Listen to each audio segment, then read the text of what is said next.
Betul lah, aku punya tip memang tahan lama perfume Hino ni. Tak habis-habis lagi, dah dekat 2 bulan. Batang dia, okey, korang kena selit dekat sini tau. Dia ada satu slot ni, batang yang dia bagi, batang kayu tu, aku tak pakai. Sebab kalau pakai tu memang cepat gila habis, tak sampai sebulan. Okey, sebab kita bukan selalu ada dalam kereta. Kalau macam aku, tips aku lah, korang boleh guna. Kalau kau tak nak guna tak apa. Tips aku buat macam ni batang kayu dia. Yang penutup cover dia ni kau buka. Yang mula-mula beli tu dia ada satu seal tu kan. Kau buka, kau biar aku tutup macam ni je. Ada dalam kereta baru kau buat macam ni.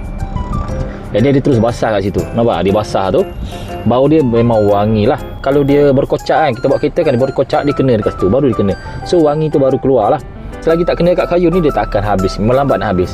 So kalau korang nak guna tips aku bagi ni dengan perfume Hino ni, aku letak dekat beg kuning bawah tu, korang boleh guna cara ni. Terpulang pada korang. Tapi aku pakai, so far tak habis lagi. And buat macam ni, baru bau dia keluar.